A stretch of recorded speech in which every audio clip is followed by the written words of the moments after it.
Hello. So I gave this talk a few years ago in front of the Young Nonprofit Professionals Network of the Twin Cities, and have since then refined my approach to the issue of diversity and inclusion. I also give this talk to say the word brouhaha legitimately in the public forum.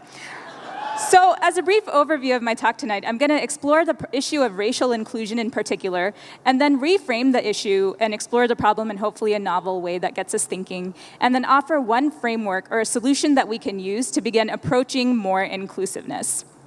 So it's time, Minnesotans. It's been way past time. We've long admired the issue of racial diversity in our community and racial disparities in our communities, and it's high time that we actually do something about it because the stakes are pretty high and the numbers speak for themselves. There's an inevitable browning of our state that's occurring. More than a third of children under the age of 5 across the state are children of color, and the generation of leaders that's rising right now is more diverse than the generation of leaders that came before it.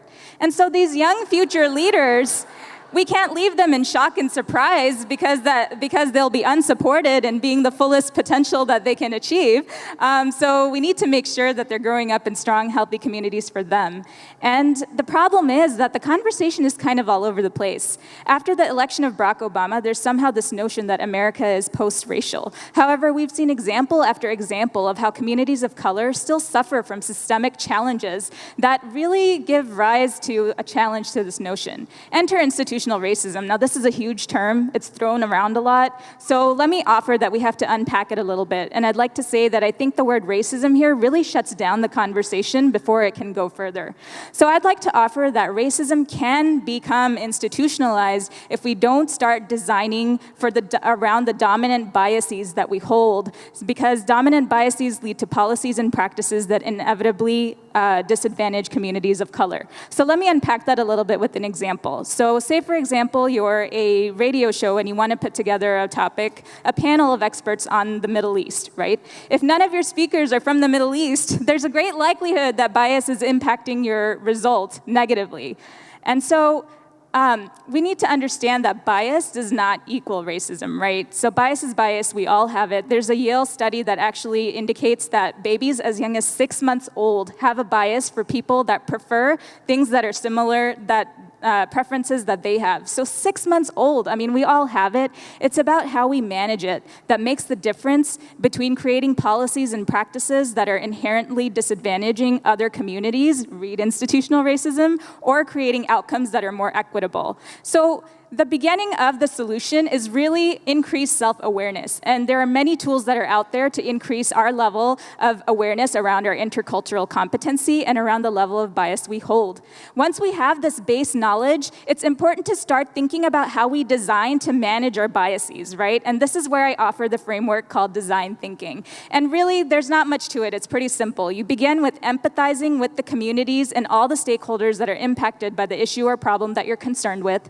You then define the problem based on this empathetic understanding, and then you ideate with the community to create solutions to the problem that you're working on, and prototype and test your solution rapidly to improve it. So what I want you all to really take away from this model is that, one, it's about intentionality. We can't just continue attending diversity and inclusion trainings and hoping that somehow magically inclusion is going to happen in our organizations. We have to start thinking about how we're going to make that effort to make it happen. 2, it's about creating feedback loops, right? So we can't be the experts or the know-it-alls in any single, complex need that our community faces. So we have to learn how to engage the community and communities in order to create solutions to problems. And lastly, it's about being inclusive. And really, this means having more people of color at the table. And there's a couple of barriers to this and a couple of solutions that I'll talk about in order to have more inclusion at your table. So the first is really seeking out input and actually using it. So this is where I believe the design thinking model has a lot of beauty in it, because it forces us to think about how we're sharing decision making with all the stakeholders that are involved in any given process. So the second piece is around really seeing people of color as the leaders that they are. And I have a huge thing around recognizing the expertise that communities of color hold. I feel like this is something that we need to get much better at and actually take into account the experiences and the power that they bring. So I believe each one of us holds power to shape something or another, some decision or another, and it's up to you and I, at the end of the day, to end the brouhaha and use inclusion to create more equitable outcomes. Thank you.